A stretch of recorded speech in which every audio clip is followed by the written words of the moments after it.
Bonjour à tous, c'est le grand JT des territoires de l'été. Bienvenue dans chaque édition. Nous vous proposerons les meilleurs reportages magazines de cette saison.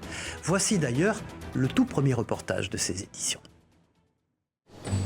Footing et musculation, l'ambiance est religieuse dans cette salle de sport de la rue Briseux, à Rennes.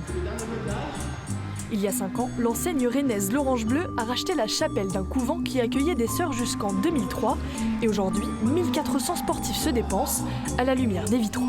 L'idée était vraiment de créer un lieu un peu insolite pour pratiquer le sport, mais pour autant, l'objectif était de respecter le lieu. En quittant les lieux, la communauté religieuse a tout de même désacralisé la chapelle.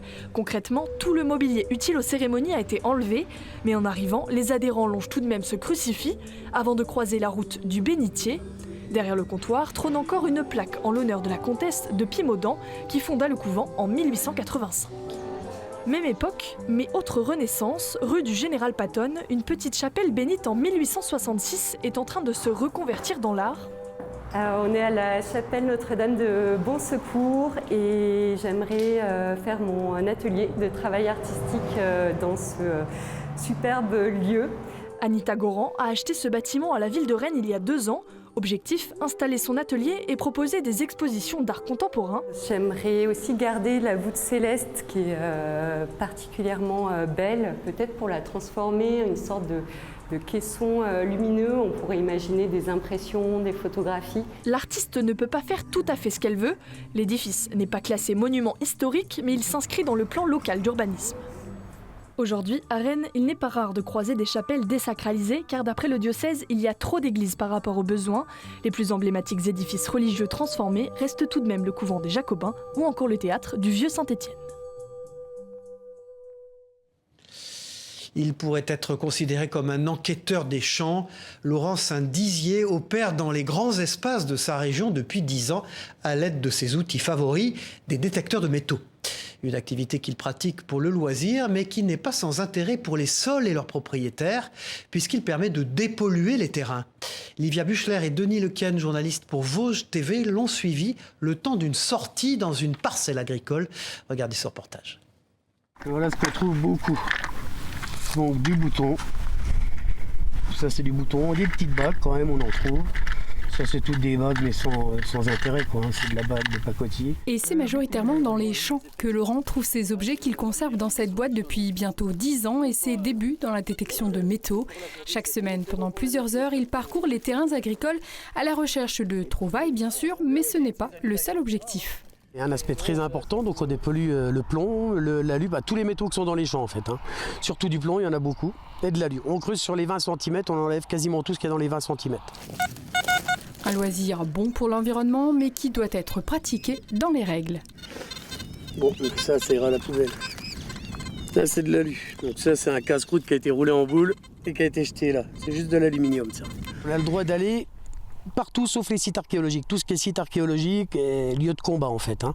Mais uniquement avec l'autorisation du propriétaire. Quant aux trouvailles, tout objet datant d'avant 1875 ou appartenant aux 2 conflits mondiaux doit être déclaré en mairie et ne peut pas être gardé. Pour le reste, la décision revient au propriétaire du champ qui majoritairement laisse le butin aux détectoristes. Lors de notre tournage, hormis des métaux dédiés au recyclage, Laurent a fait une autre trouvaille. Ça c'est mieux. Ça c'est mieux. C'est une 5 francs Lavrillier, 1947. Bon, c'est de l'alu, c'est de l'alu, mais c'est sympa. Donc juste après-guerre. Chaque année, en moyenne, cet enquêteur des champs extrait environ 1 tonne de ferraille, 130 kg de cuivre et 100 kg de plomb. Et pour que les sols vosgiens continuent d'être dépollués de cette manière, une antenne vosgienne de la Fédération devrait voir le jour d'ici peu. Voilà, ouvrons maintenant notre page dédiée au changement climatique, à ses conséquences et aux innovations aussi qui en découlent. En quelques années, les eaux de la Corse et plus largement de la mer Méditerranée ont été colonisées par le crabe bleu. Ce crustacé venu d'Amérique est un fléau pour les autres espèces marines et pour les pêcheurs de l'île. Un problème pris très au sérieux par les scientifiques. Un reportage d'Angèle Ricciardi pour Télépaysé sur place. Les premières lueurs du matin inondent l'étang de Bigoulia, l'une des 7 réserves naturelles de l'île.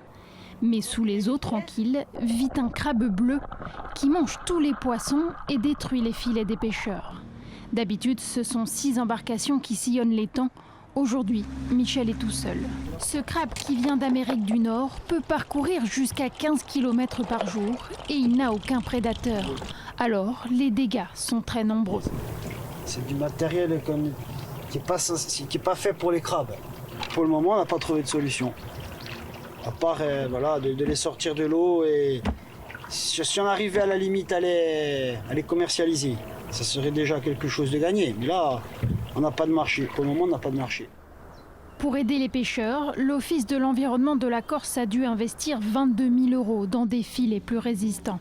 Mais aussi, des puces électroniques ont été installées sur plusieurs crabes pour surveiller les populations et mieux les contrôler. C'est une espèce qui s'est manifestement très bien adaptée, qui serait potentiellement aussi favorisée par le changement climatique et donc qui pose après souci une fois qu'elle est implantée, évidemment, sur l'ensemble de l'écosystème. Sa chair est déjà très prisée en Asie, pourvu qu'il en soit de même sur l'île. Voilà, en métropole, revenons-y justement pour découvrir à présent le travail du dernier fabricant de pierres naturelles à aiguiser. En Ariège, Alain Soucy est le fier représentant d'un savoir-faire traditionnel. Couteaux, ciseaux, sécateurs ou encore faux. Ces pierres permettent d'aiguiser tout type de lame. Écoutez ces quelques explications au micro de Manon Van Overmec, journaliste pour La Dépêche du Midi. C'est tout fait chez nous. Alors je dirais de A à Z, puisqu'on va aller à l'exploitation. On a un droit d'exploitation, c'est nous qui extrayons la roche, nos plaques de schiste. On les coupe avec une première scie, donc c'est des scies avec disque diamant et on travaille toujours sous arrosage avec beaucoup d'eau, pour ne pas chauffer la pierre, pour ne pas abîmer la pierre. Et ça évite aussi de faire de la fumée, de la poussière. Et après dans l'autre sens, elles seront refendues pour faire la finition, la pierre à dimension finale. Connaissez-vous la tendance rétrofit? Il ne s'agit pas de musique ou de mode, mais d'une pratique automobile.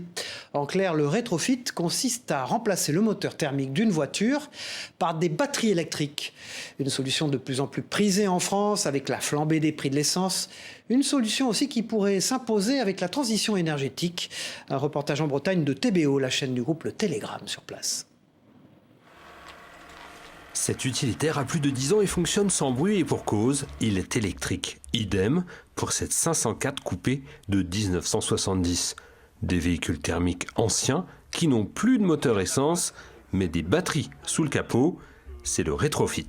Le rétrofit avait été interdit depuis 1954 donc d'être faisable en France, avec un accord constructeur qu'il fallait pour pouvoir changer une motorisation. Et c'est ce que nous avons cassé en créant la filière du rétrofit électrique et en créant une réglementation avec le ministère des Transports, de l'écologie et tous les services d'homologation. La société qui installe ces moteurs électriques fait un tour de France pour convaincre des bénéfices du rétrofit.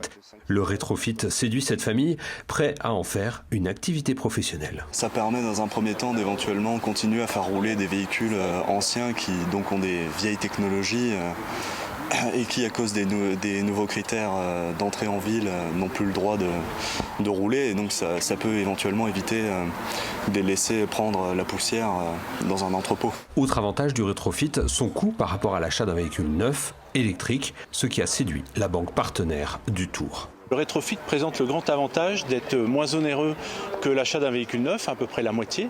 Et donc ça permettra à des populations qui ont des moyens plus limités d'accéder à un transport propre avec une solution de financement adaptée. Selon l'ADEME, le rétrofit représente un marché français potentiel d'1 milliard d'euros pour convertir 65 000 véhicules thermiques en véhicules électriques dans les 5 prochaines années. Voilà, et les voitures que vous allez voir désormais ne changeront sûrement pas de moteur tant elles sont précieuses pour leurs propriétaires. Xavier Horry est un passionné des années 60 et plus particulièrement des voitures de cette époque. Il en compte des dizaines dans son garage et la rédaction de TL7 a eu la chance de s'y rendre pour une remontée dans le temps sans radar ni péage. Regardez ce reportage. En épicier, en agriculteur ou bien encore en adjudant-chef de la gendarmerie. Xavier Horry est peut-être bien le seul à pouvoir exercer tous ces métiers et en même temps. À 44 ans, ce fan des années 60 fait vivre tous ces personnages à travers sa passion, la collection de véhicules qui nous replonge dans les 60s. Dans son hangar à Ferney, Xavier Horry a entreposé tous ces véhicules. Près de 70 voitures y sont précieusement abritées. Dans sa collection, on est surpris d'abord par la dizaine de voitures de la gendarmerie. Bichonnée et repeinte pour certaines, le collectionneur aime jouer le gendarme de l'époque. C'est aussi un métier que j'aurais voulu faire. Tout à fait, donc voilà, là aussi on se rattrape. On se rattrape avec les véhicules, on se rattrape avec l'ambiance. On se rattrape via une association qui s'appelle l'APTG pour laquelle on travaille un petit peu avec la gendarmerie pour faire des expos, des choses comme ça. S'il n'a pu endosser l'uniforme, aujourd'hui il s'est bien rattrapé. 4L, estafette bleue, Peugeot 305 et bien d'autres encore. Et le collectionneur ne lésigne pas sur les détails. Ce bureau recrée l'ambiance d'une brigade dans les années 60. Avec tout le matériel d'époque, que ce soit tant au niveau du matériel, machine à écrire, téléphonie, plans divers, que les manuels de gendarmerie, que les procédures. Voilà. Les années 60, une époque qui fascine ce quadragénaire. Après avoir enfilé le costume de gendarme, il se met dans la peau d'un épicier. C'est à bord de cette estafette qu'il aurait tant aimé sillonner la campagne ligérienne. Là, c'est la peau de l'épicier. L'épicier, puisque ce véhicule a 6300 km, il est équipé comme une épicerie d'époque, qui passait dans les villages dans les années 60, il y a à peu près de quoi se nourrir, vous avez de quoi boire. Tracteur, mobilette, camion et même un corbillard complètent sa collection de voitures des années 60. Depuis 30 ans qu'il collectionne tous ces objets et engins qui roulent, Xavier Horry réalise quelque part un rêve d'enfant. Nostalgique des années yéyé, cette collection digne d'un musée amuse Xavier Horry. Aujourd'hui, il continue d'agrandir sa collection à un rythme beaucoup moins soutenu qu'à une époque. Mais son esprit grand enfant, lui, perdurera encore un bon moment. Sans transition dans ce journal, du karaté à 80 ans, c'est possible. Un club de la Sarthe propose des cours aux seniors 3 fois par semaine. Un moyen de rester en forme et de s'entraîner à l'occasion avec des cadors de la discipline. Un moyen aussi d'esquiver les idées reçues. Reportage d'Enzo Maubert pour LMTV Sarthe. Regardez. Et qui aille Go. Ok, on avance d'un pas. Ne vous fiez pas à leur âge, ils ont beau avoir entre 60 et 90 ans, ce sont pour certains des karatékas expérimentés.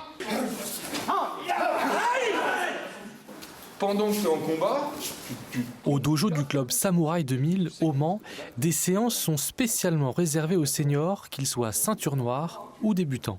ce cours il est fait pour toutes les personnes qui sont rentrées dans les arts martiaux, mais pour l'essence des arts martiaux, c'est-à-dire se préserver pas d'une attaque extérieure, parce qu'aujourd'hui on ne va pas se faire attaquer dehors normalement, mais plutôt de la maladie et de l'âge. Et l'âge n'a pas arrêté celui qu'on appelle Dédé. Plus de 40 ans de karaté à son compteur, et c'est pour lui un véritable remède. C'est comme la pomme le matin, on dit.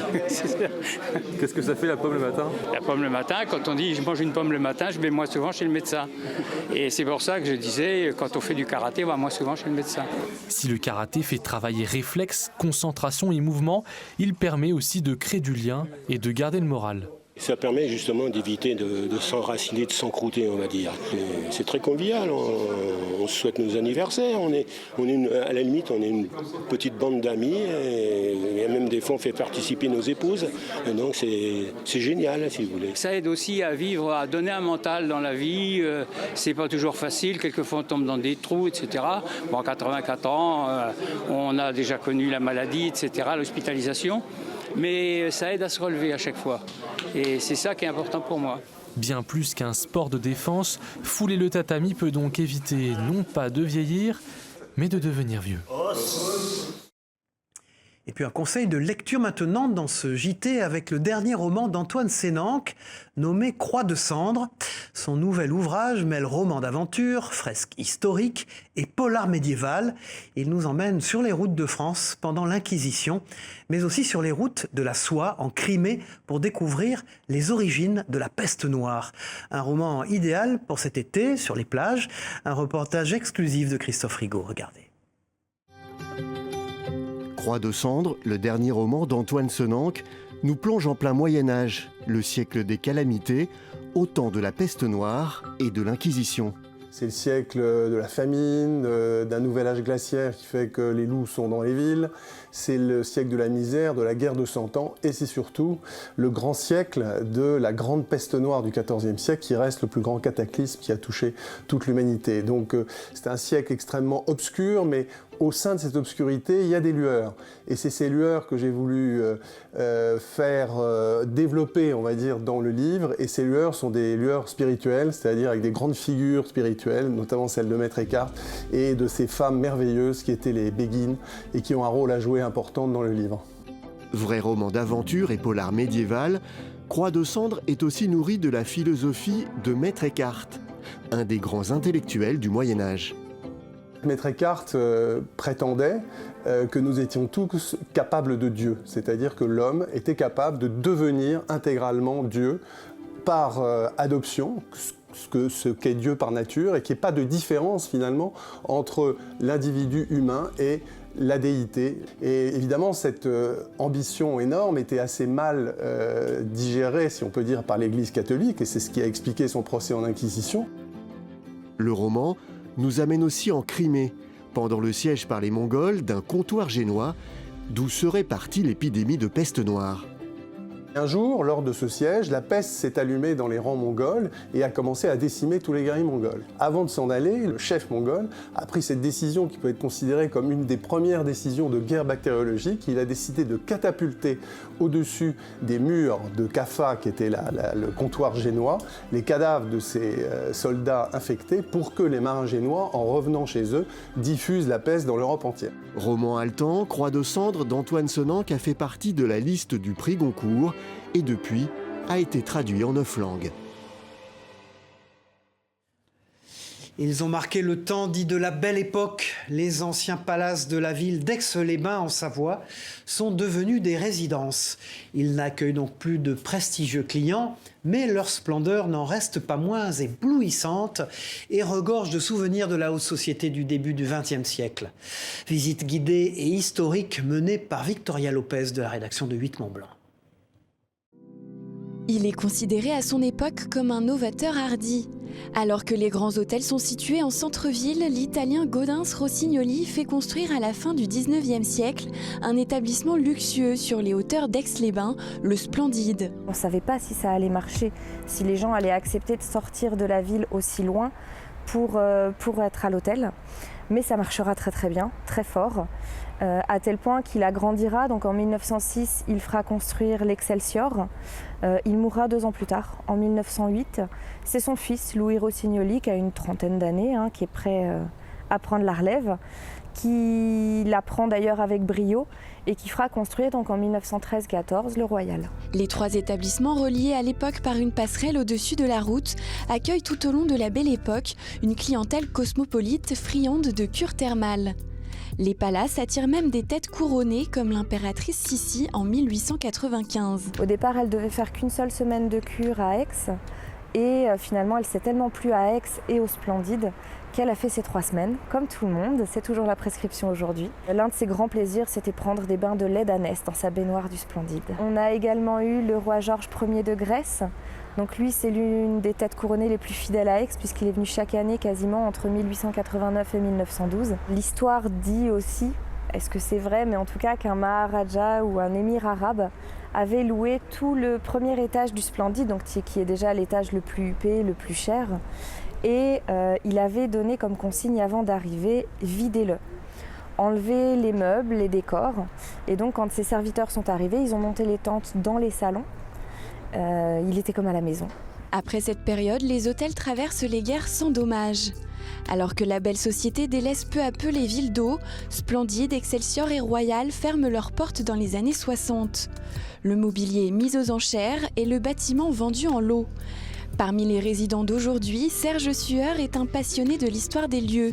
Il a créé une association pour conserver l'œuvre de Rossignoli. J'ai commencé par acheter un premier petit appartement, puis j'ai lorgné pour acheter celui d'à côté et ainsi de suite. Parce que le problème de vivre dans ces palaces, c'est que ce sont d'anciennes chambres ou d'anciennes suites et qui sont parfois souvent linéaires en longueur. Il faut arriver à reconstituer un appartement susceptible de pouvoir recevoir les pièces à vivre, les autres pièces, etc. Avec son association, Serge Sueur se bat pour la restauration et la protection de ces établissements historiques. Il accueille chaque année le public dans le cadre des Journées du patrimoine, un patrimoine précieux et emblématique pour la cité thermale. Certains l'appellent l'incarnat, connu et reconnu pour ses qualités dans le monde entier. Le marbre rouge du Languedoc orne certains des plus beaux édifices du monde. La basilique Saint-Pierre de Rome ou le château de Versailles en est composé. Ce marbre unique et précieux est extrait de la montagne noire de l'Aude, un site étonnant et titanesque dans lequel nous emmène Anne-Sophie Pellegrini pour la rédaction de Via Occitanie. Regardez ce reportage.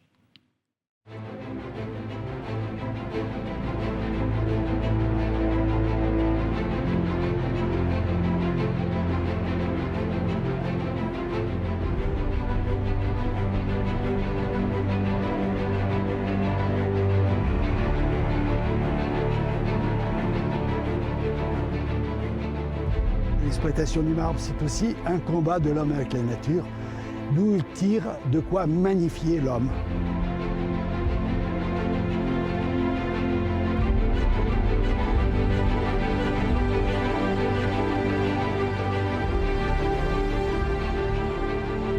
Nous sommes sur le plateau des Terralbes, sur le piémont minervois de la Montagne Noire dans l'Aude. C'est d'ici que proviennent les marbres qui ornent le Grand Trianon à Versailles et la plupart des édifices religieux et maisons bourgeoises d'Occitanie.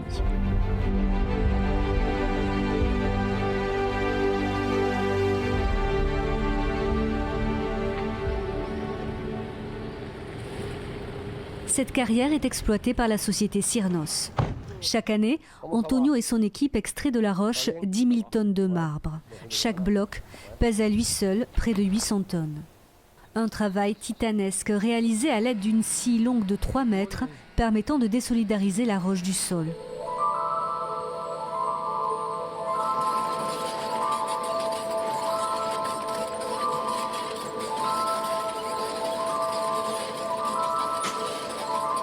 Au sommet, une foreuse perce la roche haute de 15 mètres afin d'y glisser un câble. Ce câble est composé de diamants qui permettent de découper la paroi. Il faut y ajouter de l'eau, car sans eau, il est impossible de découper. On glisse le câble du haut de la paroi jusqu'en bas, on le tire jusqu'au milieu de la place. Ensuite, on met la machine en marche sur les rails. Tout doit être en place au bon alignement et que la paroi soit toujours ouverte. Tiraillé par cette machine, c'est le câble qui tranche la roche. Le final est son détachement impressionnant. En 2020, une touriste a filmé la chute d'une plaque de marbre dont les blocs étaient destinés à la rénovation de la basilique Saint-Pierre de Rome. Ça bascule. Oh là là là là. Oh, ça tombe. On appelle cette pierre l'incarnat ou marbre rouge du Languedoc. Le marbre le plus prestigieux et le plus connu en France. Grâce à la proximité du canal du Midi, l'incarnat s'exporta dans toute l'Europe, très apprécié par Louis XIV et notamment l'Église, qui voyait dans la pierre la couleur rouge de la Passion du Christ, associée au blanc, symbole de pureté. Mais il n'est pas le seul type de marbre que renferment les carrières de Cosne. Il y a le turquin, le gris, le cervelas. Au total, 17 faciès se déclinent et s'étendent dans le Minervois sur 16 km, parcourant les communes de Cosne, Villeneuve et Féline. Sous chacune d'entre elles, c'est près de 400 mètres de couches de marbre qui reposent. Le résultat d'une histoire géologique qui débuta il y a plusieurs millions d'années, lorsque la Montagne Noire n'était qu'un amas de récifs. Il y a 400 millions d'années, à l'emplacement où nous sommes ici, il y avait la mer, il y avait un océan.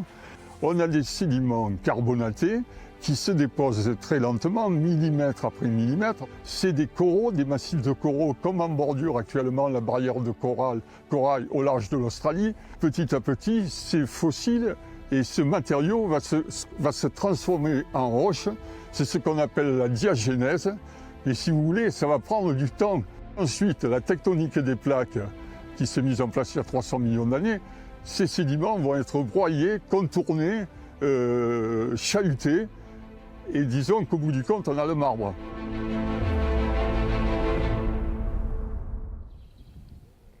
Si le marbre de Cosne a été rendu accessible à l'homme, c'est grâce à l'érosion de la montagne qui mit au jour cet affleurement. L'incarnat est la seule carrière exploitée de Cosne-Minervois, mais 23 carrières alentour, abandonnées quant à elles, sont le témoignage d'un savoir-faire qui remonte au néolithique. Comment on travaillait? D'abord, la roche est inclinée naturellement. Et dans la roche, il y a des lits supplémentaires. Des lits qui sont dus à la sédimentation.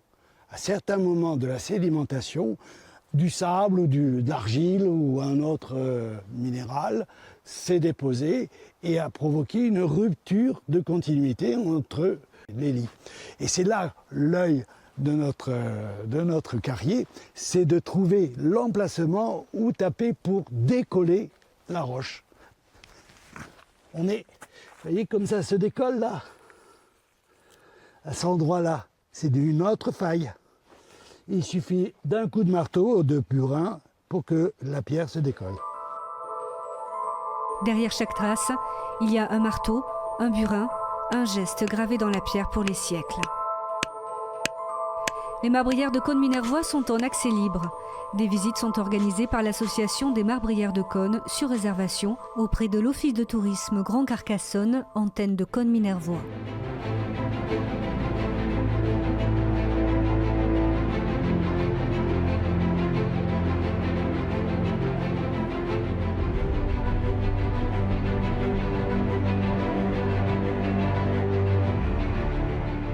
Voilà, c'était le grand JT des territoires de l'été. Merci de nous avoir suivis. On se retrouve très vite pour une nouvelle édition d'été. Au revoir à tous.